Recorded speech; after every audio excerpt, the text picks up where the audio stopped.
अस्सलाम वालेकुम my dear cuties, कैसे हैं आप सब। ओनिकुम अस्सलाम का जवाब तो दिया करो कमेंट्स में एटलीस्ट। फाइनली आज हम पढ़ने वाले हैं जाना दिले जाना season 2 episode 7। Let's start. Firing की आवाज़ सुनकर वो सब चीखों पुकार करते इधर उधर भागी थी। पैमान भी एक तरफ भागे, पौधों की दूसरी तरफ जाते वो मार्बल के रवेश पर आई, मगर सामने से अपनी तरफ बढ़ते लोगों के रेले को देखकर वो चीख पड़ी, क्योंकि पैमान को यूँ लगा ये रेला उसे अपने पैरों तले कुचल कर गुजर जाएगा।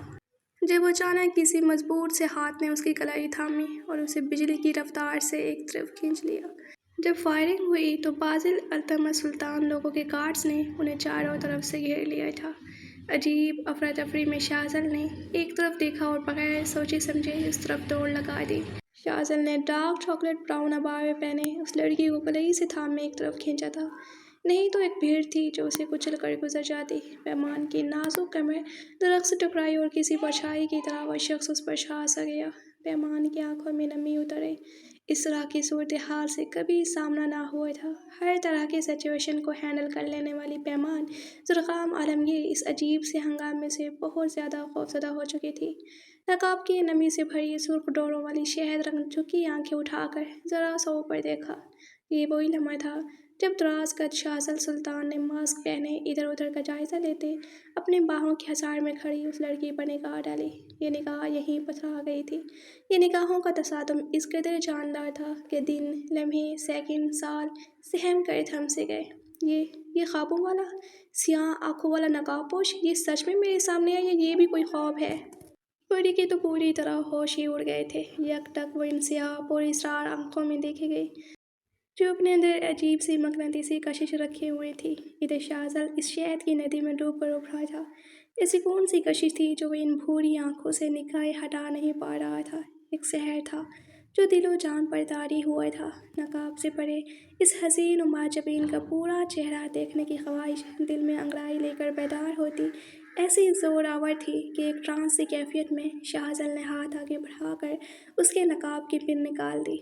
नकाब हटा और शाहजल सुल्तान के दिल का तख्ता उलट गया।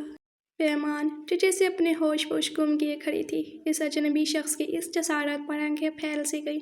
आप ठीक है? उसे खौफ खाते देख वो गड़बड़ा कर संभला और बामुश्किल ही बोल पाया। शाहजल को इस दिलकश चेहरे में इतनी कशिश महसूस हुई थी जितनी आज तक किसी चीज़ में ना हुई थी। कुछ अपने सीने पर धरे उसके मोमी से शफाफ व गुदाज हाथों का लम्स पूरे जिस्म में एक स्पार्क सा दौड़ा गया। वो बेतहाशा बेकरार हुआ। जी, मदद करने का शुक्रिया। हलक से फंसी फंसी मुतरन्निम सी आवाज़ निकली। ऐसा कैसे हो सकता था कि कोई ख्वाबों से निकल कर यूँ हकीकत में आपके सामने चला आए। ये वही था वो अच्छे से पहचान चुकी थी, इसलिए गुमसुम सी थी। वो इतना आहिस्तगी से बोली थी कि शाहजल को बामुश्किल सुनाई दिया। परी, कहीं दूर से उसे अपने बाबा की बेकरार सी पुकार सुनाई दी तो वो होश की दुनिया में वापस लौटती बहुत तेज़ी से इस तलस्मी हसार को तोड़कर वहाँ से निकलने लगी।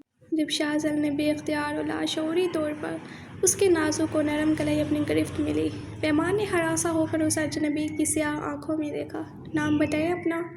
वो इस वक्त खुद नहीं जानता था वो क्या कर रहा है। बस जो दिल उससे करवा रहा था वो किए जा रहा था। उसकी भारी बोझल खंबीर सी सरगोशी परी की रगों में खून मंच बन कर गई।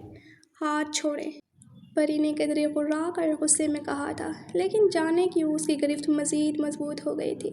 लेकिन वो भी पैमान ज़ुल्फ़ाम आलमगीर थी। लम्हा लगा था पास लगे गुलाब के पौधे से टहनी तोड़कर कांटा उसके सुर्खों सफ़ेद हाथ में गाड़ती शाहजल ने झटपटा कर हाथ पीछे खींचा। वो इतनी तेज़ी से वहाँ से निकली उसकी कुछ भी सोचने समझने से पहले लोगों की भीड़ में गायब हो गई। शिट! शाहजल ने काफ़ी अफसोस मला। इस लड़की ने उसे पहचाना नहीं था। क्यों? उसे समझ ना आई। अब कहाँ ढूंढूं उसे, लेकिन ढूंढना तो पड़ेगा हर हाल में, हर कीमत पर। उसने खुद को कहते गहराई से सुना था। हर तरफ चीखों पुकार थी, लोग इधर उधर भाग रहे थे, लेकिन उसकी निगाहों के सामने मंजर धुंधला गया था। रज़ा ने हैरानी से इधर उधर देखा। वो भूल गई थी वो कहाँ थी, क्या हुआ था, किसके साथ थी। बाजिल अल्तमश सुल्तान, जो कार्स के साथ भाग भाग कर गिरते पड़ते लोगों को रेस्क्यू करके पार्क से बाहर निकाल रहा था, उसकी निगाह इस पत्थर की मूरत पर पड़ी तो भौंच कर रह गया। वो तेजी से उसकी जानिब भागा। बाजिल ने उसका हाथ थामा और उसे लिए एक तरफ भागा। अपना हाथ थामने वाले को उसने अजनबी निगाहों से देखा और उसके साथ घसीटती चली गई। बाजिल ने उसे महफूज मकाम पर ला कर छोड़ा था। पागल है आप, दिमाग ठिकाने पर नहीं, मरना चाहती हैं? वो भड़क उठा था। वो धर्मा से तो इतना एटीट्यूड दिखा गई थी, तो अब क्या हुआ था जो यूं मौत के मुंह में इत्मीनान से खड़ी थी? खिज़र ने अजनबी निगाहों से इस शख्स को देखा। बादल को एक तनहा रोता हुआ बच्चा दिखाई दिया था, तो वो उसकी जानिब भागा। बच्चे को हिफाजत से उसकी माँ तक पहुंचाने के बाद वो वापस उसी जगह आया था जहां उस अजनबी हसीना को छोड़ कर गया था, लेकिन वो वहां से गायब थी। बाजिल अल्तमश सुल्तान ने अपना माथा बुरी तरह मसला। वो एक मरतबा फिर उसकी निगाहों से ओझल हो चुकी थी। उसने ये दूसरा चांस मिस कर दिया था। उसे खुद पर बेतहाशा गुस्सा आया।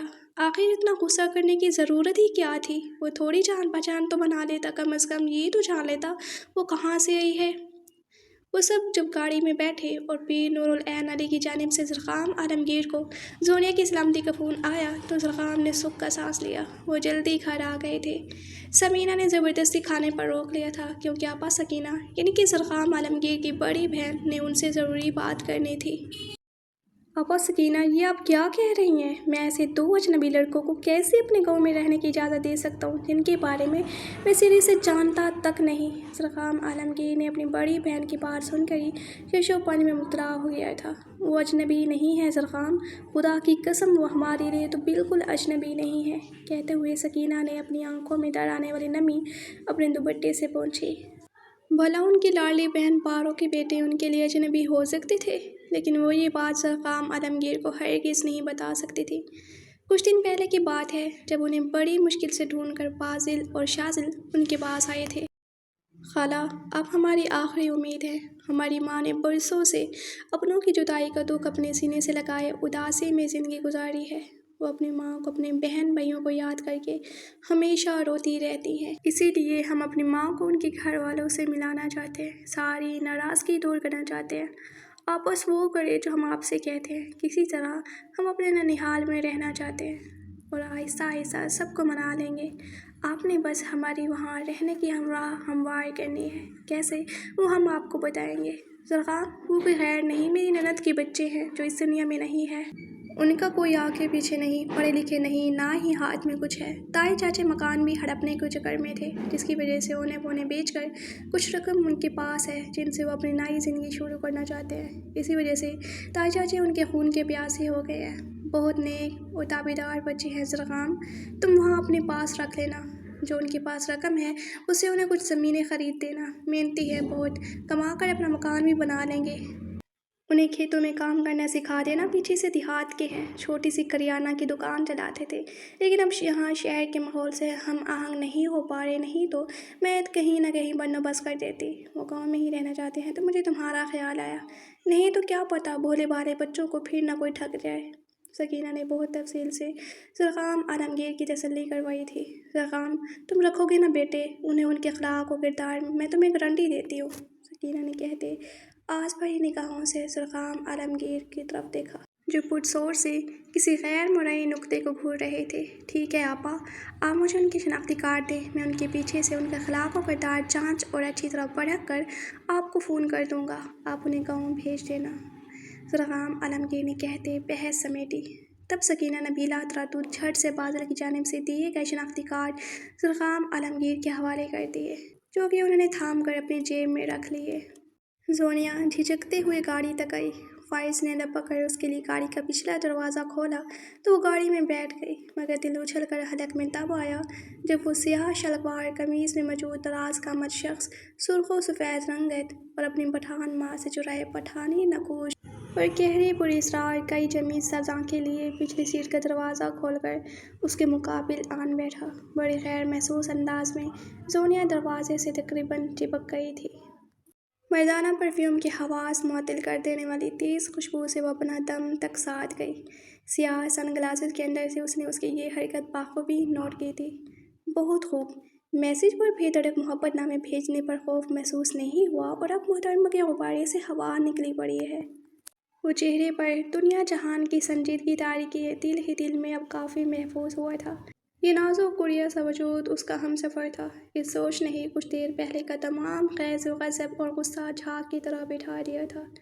یہ سفر سونیا کی زندگی کا بیکار اور بور ترین سفر تھا۔ خاموشی سے باہر کے مناظر دیکھتی رہی، لیکن کب تک؟ جلد ہی اسے نیند کے جھونکے آنے لگے۔ اس نے سیٹ کی پشت سے سر ٹکایا اور اپنی غزالی ہرنی سی آنکھیں موند لیں۔ موبائل فون کی سکرولنگ کا ناٹک کرتے سویزار نے چونک کر رخ ترچھا کیے اس کی جانب دیکھا۔ گھنی پلکیں گلاب سے پھولے پر سایہ فگن ہوتی ایک الگ ہی منظر پیش کر رہی تھی۔ وہ اس کانچ کی گڑیا کو مبہوت سا دیکھ رہا تھا جب اچانک تیز رفتار گاڑی نے ہچکولا کھایا اور سونیا کا سر گاڑی کے دروازے سے بری طرح ٹکرایا تو وہ تکلیف سے کرا اٹھی، لیکن غنودگی میں اپنا سر مسل کر پھر سے آنکھیں موند گئی۔ کیا بےہودگی ہے، گاڑی آہستہ چلاؤ، اور دبی دبی آواز میں بڑھایا تو فرنٹ کی پیسنجر سیٹ پر بیٹھے فائز پر غشی پڑنے والی ہوگی۔ وہ آدمی جس کی گاڑی ہوا سے باتیں کرتی تھی، جو گاڑی کو جہاز سمجھ کر اڑانے والا شخص تھا، آج اسے گاڑی آہستہ چلانے کا خیال آ رہا تھا۔ اللہ کی شان تھی۔ پھر فائز نے اپنی گنہگار آنکھوں سے دیکھا۔ سویزار نے بازو پھیلا کر اس کے سر کے پیچھے بازو نکالا۔ جیسے ہی گاڑی نے پھر ہچکولا کھایا تو سویزار نے اس دروازے پر ہاتھ رکھ لیا، جس سے اس کا سر دروازے پر لگنے کی بجائے اس کے ہاتھ پر لگا۔ اسے پتہ نہ چلا وہ لاشعوری طور پر یہ چھوٹی چھوٹی حرکتیں کرتا اپنی زندگی میں اس کی اہمیت کا تعین کر رہا تھا۔ سوائے نشک جہانگیر کے سب واپس گاؤں چلے گئے تھے۔ وہ اس وقت اپنی فیشن ڈیزائنر کمپنی کے مین آفس میں موجود تھی۔ اتنی کم عمر میں یہ نام، یہ مقام اس نے ایک طویل اسٹرگل اور اپنی بے تحاشا خوداعتماد صلاحیتوں سے حاصل کیا تھا۔ اپنے شوق کی وجہ سے اس نے 7ویں میں ہی سلائی سیکھ لی تھی۔ میٹرک تک آتے گھر میں چھوٹا سا سلائی سینٹر چلانے لگی۔ جب ایف اے میں تھی تو اس کی بے حد مختلف ڈیزائن اور یونیک کانسیپٹ خوش قسمتی سے ایک فیشن ڈیزائنر کمپنی کی مالک مسز ماریا کی نگاہوں سے گزرے، جو بہت زیادہ مہربان، نرم دل، ایماندار اور مخلص خاتون تھی۔ تب وہ کسی طرح نشک تک پہنچی اور اسے اپنے ساتھ ان کے لیے کام کرنے کی آفر دی۔ انہوں نے ہی نشک جہانگیر کو سپورٹ کیا اور اس کی انگلی پکڑ کر اس پروفیشن میں چلنا سکھاتے بہت آگے تک لے گئی۔ وہ بہت ایماندار اور مخلص رہی، سو نشک جہانگیر کی ڈیزائن سے ملنے والی بے پناہ کامیابیوں کو سارا کریڈٹ اسے ہی دیا۔ لیکن نشک نے خود کو ایک پبلک فگر بنانے سے صاف انکار کر دیا اور خود اس فیلڈ میں پس پردہ رہ کر مسز ماریا کو ہی آگے رکھا۔ اس لیے سب جانتے تھے کہ نیلی پری برانڈ مسز ماریا صرف اسپانسر کرتی ہے، اس کی اونر یا کریٹر کوئی گمنام خاتون ہے۔ اب فیشن شوز اور بڑے بڑے ایونٹ مسز ماریا ہی اٹینڈ کرتی تھی۔ اس کے علاوہ اس نے پبلک فگر ہونے سے بچنے کے لیے اپنی اصل پہچان بھی سب سے چھپا رکھی تھی۔ اسے تمام فیشن انڈسٹری میں لوگ یا تو نیلی کے نام سے جانتے تھے یا پری، اور اس نے داسا کبھی کسی کو اپنی پہچان بتانے کی کوشش بھی نہیں کی تھی۔ وہ پردہ کرتی تھی، پبلک پلیس پر ماریا کے ہمراہ ہمیشہ نقاب میں رہتی۔ اسے بڑے بڑے برانڈز نے اپنے لیے کام کرنے کی آفرز دی تھی، لیکن وہ صرف اپنی نیلی پری برانڈ کو ہی کامیابی کے آسمان کی بلندیوں تک پہنچانا چاہتی تھی۔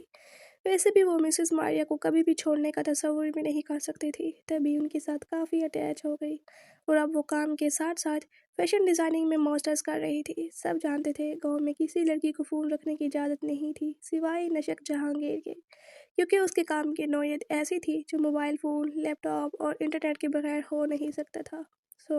رقام عالمگیر نے نشک کے سلائی سینٹر میں اسے کیبل انٹرنیٹ لگوا کر دے رکھی تھی۔ اس کے پاس اپنا فون تھا جو وہ محض اپنے کام کے لیے استعمال کرتی تھی۔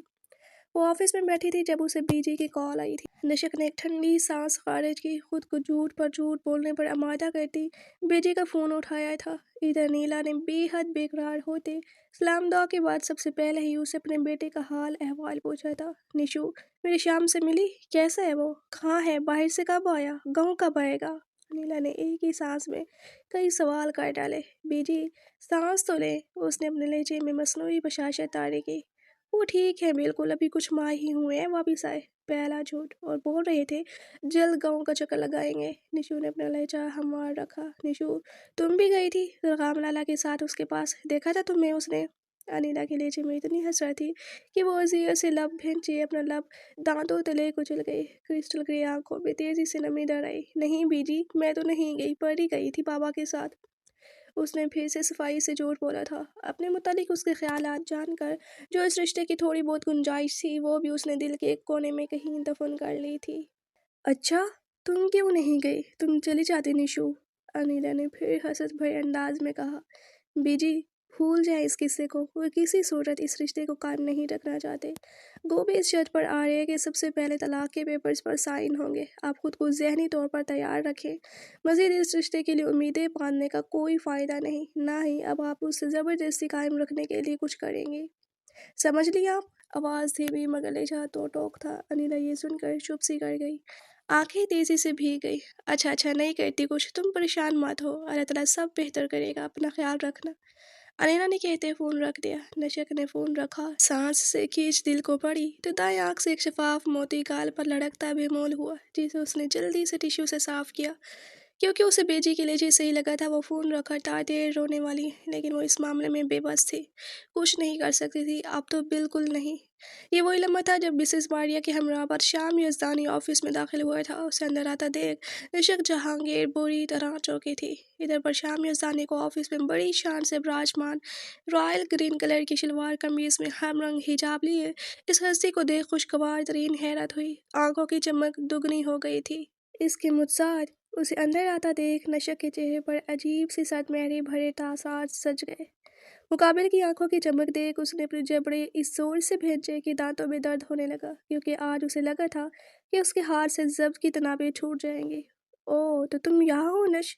मैम, आज तबीयत कुछ ठीक नहीं लग रही, आज की मीटिंग कैंसिल नहीं हो सकती, मैं आराम करना चाहती हूँ। इससे पहले मिसेस मारिया उस शख्स के सामने उसका नाम लेते उसका राज अफशा कर देती, नशक ने तेजी से उनकी बात काटी। आंखों में गहरी नमी और कुछ तंबी तासरात लिए वो उन्हें पल भर में चुप सा कर गई। मारिया समझ गई थी, वो जब भी उनसे गैर मामूली बिहेव करती तो वो समझ जाती थी कि वो उनके साथ मौजूद हस्ती के सामने अपना आप आश्कार नहीं करना चाहती। मैम, रुक क्यों गई? इनसे तो तारुफ करवाएं, जो आपके ऑफिस में इतनी बेतकल्फी और शान से विराजमान है। बशाम यजदानी ने बशाशत से कहा था। मारिया मुस्कुरा दी। परी, इनसे मिलो, ये जोहान मारिया के बड़े बेटे का बहुत गहरा दोस्त है। कॉलेज यूनिवर्सिटी सब जगह एक साथ थे, हमारे घर भी बहुत आना जाना रहा, काफ़ी दिनों बाद मुझसे मुलाकात हुई। मारिया ने मुस्कुराकर उसका तारुफ करवाया, जबकि बशाम यजदानी के जिस्म की तमाम हसियात इस वक्त कुव्वत बसारत बन चुकी थी, क्योंकि अब यकीनन आंटी इस दुश्मनी जान का तारुफ करवाने वाली थी जिसने उसकी नींदों में सुराख कर दिया। परी, वाह, नाम तो शख्सियत के साथ पूरी तरह मैच करता है, लेकिन ये क्या? तारुफ के बाद वो इतनी सदमेहर और लाताल्लुक से थी, ना कोई सलाम ना है हेलो। क्यों? बशाम, इनसे मिलो, ये मेरी बिजनेस पार्टनर परी है, नीली परी ब्रांड की ओनर और क्रिएटर, बहुत मेहनती और टैलेंटेड है। नीली परी ब्रांड का नाम तो सुना होगा। मिसेस मारिया के लहजे में तफाखुर से था, जबकि वो इस तारुफ से सामने मौजूद वजूद से बुरी तरह मुतासिर नजर आ रहा था। अस्सलाम वालेकुम। और शाम को ही पहल करनी पड़ी, वो तो अपनी जगह पर ठोस सी खड़ी थी। वो ज़ुकाम आलमगीर के साथ उसके ऑफिस आई थी, मगर यहाँ वो ज़रा भी ये जाहिर नहीं कर रही थी कि इनमें कोई जान पहचान भी है कि नहीं। वालेकुम सलाम, उसने बेतासुर लहजे में कहा। तारुफ करवाकर मारिया कोई बहुत ज़रूरी कॉल लेने लगी थी। वो पूरी तरह उसकी जानी मुतवज्जह हुआ। वेरी इम्प्रेसिव, इतनी कम उम्र में इतनी कामयाबी समेटना हर किसी के बस की बात नहीं होता। आप चौधरी ज़ुकाम आलमगीर की बेटी हैं? वो इस नाजुक कोमल से पुरइत्माद वजूद से तारुफ के तमाम मरहले बहुत जल्द तय कर लेना चाहता था, इसलिए बिल्कुल उसके सामने बैठ गया। Excuse me. नशे उसे पूरी तरह नज़रअंदाज किए सामने बड़े मोबाइल और फाइल्स उठाने लगी तो बशाम ने पहलू बदला। परी, कहाँ जा रही हो बेटा? मारिया फ़ोन रखते उसकी जाने मतवजह हुई। तबीयत ठीक नहीं मैम, उसने बहाना घड़ा और यहाँ अपनी ज़िंदगी की बड़ी गलती की। वो अपनी जगह से उठाया। लाइन मैं चेक करूँ आपको। और शाम उसे 2 कदम के फासले पर आन रुका। उसका दिलकश सभी चेहरा बगौर देखा। वो इससे इतना भाग क्यों रही थी? उसे अब तजस्सुस ने आन घेरा था। हाँ परी बेटा, कलाई आगे करो, शाम बेटा चेक कर लेगा, फिर उसके मुताबिक मेडिसिन ले लेना। मारिया मुतफक्किर हुई। नशा का तो मुर्दों पर दौरों वाला हिसाब था। वो देखती रहेगी जब उसने सरहद से उसके मुकाबिल बैठते उसकी नब्ज आहिस्तगी से थाम ली। नशे को यूँ लगा उसके जिस्म जान एक अलग किस्म की आग में झुलस पड़ी है। बशाम हैरान हुआ था। आंटी, इनकी दिल की धड़कन मामूल से काफ़ी तेज़ है, वो परेशानी से बोला। इधर निशु को उसका लम्स आग की तरह झुलसाए दे रहा था। मैं बिल्कुल ठीक हूँ, उसने कहते अपनी कलाई उसकी नरम ग्रिप से खींची थी, यूँ जैसे वह कोई अछूत हो। वह शाम को हैरत का धचका लगा। मैम, घर में थोड़ी परेशानी है, इसलिए बस, और कोई बात नहीं, रेस्ट करूँगी तो ठीक हो जाऊँगी, वो कहते अपनी चीज़ें उठाकर ऑफिस से मुलाका रेस्ट रूम में गुम हो गई थी। क्या हुआ इन्हें? वह शाम शशा था। کچھ نہیں، بس گھر کی تھوڑی پریشانی ہے۔ تم سناؤ، ہاسپٹل کیسا جا رہا ہے؟ مسز ماریا نے جان بوجھ کر بات کا رخ موڑا تو اسے یہی محسوس ہوا ماریا آنٹی اس موضوع پر اس سے بات نہیں کریں گی۔ یہ عجیب تھا، کافی عجیب۔ خدا کے لیے مہکار، مجھ سے رابطہ کرو، نہیں تو تمہاری غلیظ، بے غیرت اور بے حس پھوپھی تمہاری زندگی برباد کر دے گی۔ کلثوم زاروں قطار رو رہی تھی اور واش روم کے بہانے لال حویلی کی سنسان جگہ پر آ کر اپنے فون سے سرغام عالمگیر کا نمبر بار بار ملا رہی تھی، جو اس وقت بند جا رہا تھا۔ دراصل اس وقت سرغام عالمگیر لوگ سفر میں تھے، تبھی ان کا فون بند جا رہا تھا۔ نشہ کا نمبر ملانے کا کوئی فائدہ نہیں تھا، وہ اپنے دفتر میں تھی۔ ابھی کچھ دیر پہلے کے الفاظ اور مناظر کلثوم کی نگاہوں کے سامنے گھومتے اس کی جان نکالے دے رہے تھے۔ ملک عرفان حیدر کی آخری رسومات ادا کر دی گئی تھی۔ ہارون اور جمشید کے خلاف تھانے میں FIR کاٹی جا چکی تھی۔ چشمدید گواہوں نے لال حویلی میں منوعان کہانی سنا دی تھی اور اب ان دونوں لڑکوں کے خاندانوں کو گھسیٹ کر حویلی لایا گیا تھا، جہاں ملکانی اور اس کی بیٹی کی آہو بقا پوری لال حویلی کو وحشت ناک بنا رہی تھی۔ ایک طرف ملک اذلان حیدر آنکھوں میں لہو تاری، چہرے پر اسپاٹ سے تاثرات لیے کھڑا تھا، جو اپنے جوان بھائی کو قبر میں اتار کر آیا تھا۔ مجھے بدلہ چاہیے اذلان، مجھے بدلہ چاہیے۔ جب تک ان نالی کے کیڑوں کا سینہ اپنی خاندانی بندوق سے چھلنی نہیں کرتے، مجھے اپنی شکل مت دکھانا۔ ملکانی حلق کے بل چیخی تھی۔ جب رجو روتی بلکتی بین ڈالتی ملکانی کے پیروں میں گر گئی۔ میرے بیٹے کو معاف کر دو ملکانی۔ ارے کس جنم کا بدلہ لیا اس بدذات ہارون نے میرے بیٹے سے؟ کتنی بری صحبت میں ڈال دیا، کیوں کسی کی عزت پر ہاتھ ڈالا اور نوبت یہاں تک پہنچائی کہ اپنے جرم چھپانے کو قتل ہی کر ڈالا۔ رجو کی چیخ پکار جاری تھی، جبکہ کلثوم صدمے سے آنکھیں پھاڑے اس ذلیل عورت کی گراوٹ دیکھ رہی تھی، جو سب کچھ جانتے بوجھتے سارا ملبہ اس کے بیٹے پر گرا رہی تھی۔ ہوش کے ناخن لے آپا، سارا گاؤں گواہ ہے کہ سب کس کا کیا دھرا ہے۔ مصلحتاً اس جاہل عورت کے سامنے ہمیشہ خاموش رہ جانے والی کلثوم آج اتنی ظلم پر خاموش نہیں رہ پائی تھی، اس لیے چلا کر بولی، ارے بس کرو کلثوم، وہ اور ہی مائیں ہوتی ہیں جو اپنے بچوں کے گناہوں پر پردہ ڈالتی ہیں، میں ایسی کم ظرف و ذلیل نہیں۔ ملکانی، آپ کا جوتا میرا سر، ہمارے بچوں نے یہ عظیم گناہ کیا ہے تو ان کو مار کر ملک عرفان واپس نہیں آ جائے گا، آپ ہم سے قصاص لے لیں ملکانی۔ رجو نے بے تحاشا روتے بڑی مکاری سے ملکانی صغریٰ کے آگے ہاتھ جوڑے۔ ٹھیک کہا تو نے حرافہ، ان حرام کے پلوں کو مار کر اتنی آسان موت نہیں دوں گی انہیں، ان کے پورے خاندانوں کے اڑیا رگڑ رگڑ کر جیتنے پر مجبور کر دوں گی۔ مجھے میرے بیٹے کے قتل کا 1 کروڑ قصاص چاہیے۔ ملکانی صغریٰ نے ان کے سروں پر قیامتی صغریٰ برپا کر دی۔ کلثوم زاروں قطار رونے لگی۔ بھلا وہ اپنا پیٹ کاٹ کاٹ کر چودھری سرغام عالمگیر کی شفقت و مدد سے بامشکل اپنے بچوں کو پال رہی تھی، اتنی بڑی رقم کہاں سے لاتی؟ میں اتنی بڑی رقم نہیں دے سکتی ملکانی، ہم پر رحم کریں، کلثوم کہتی پھوٹ پھوٹ کر رو پڑی۔ رو تو رجو بھی رہی تھی، مگر اس کے آنسو جانے کون سے مکاری و عیاری چھپی ہوئی تھی۔ ہم اتنی بڑی رقم نہیں دے سکتے ملکانی، اگر اپنا انتقام لینا ہی ہے تو میری بیٹی ونی میں لے لو، ملک اذلان کے ساتھ اس کا نکاح کر کے اسے حویلی میں رکھ لو، پھر بھلے اسے ملازمہ کا درجہ بھی مت دینا حویلی میں، ساری عمر اپنی ملازمہ بنا کر رکھنا اور خدمت کروانا، لیکن ہم پر رحم کر دو، ہم غریب لوگ اتنی بڑی رقم نہیں دے سکتے۔ رجو نے گڑ گڑا کر کہتے ملکانی کا پرسوچ چہرہ دیکھا۔ وہ بات کا رخ جس نقطے پر موڑنا چاہتی تھی، توقع کے مطابق اس کا نتیجہ اخذ ہو رہا تھا۔ اس کی مکاری و عیاری کا کوئی ثانی نہیں تھا، جو بات بدلے میں قتل سے قصاص اور قصاص سے بات ونی پر لے آئی تھی۔ کیوں لائی تھی؟ وہ لمحہ بلمحہ لٹھے کی مانی سفید پڑتی کلثوم بخوبی سمجھ چکی تھی۔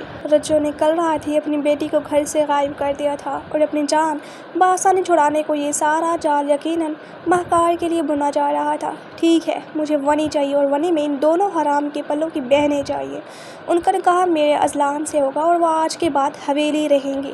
ملکانی صغریٰ نے اپنا حتمی اور اٹل فیصلہ سنایا تھا، جسے سن کر اتنے صدمے اور پریشانی میں بھی ملک اذلان حیدر بلبلا اٹھا۔ اماں بھی، یہ کیا بات؟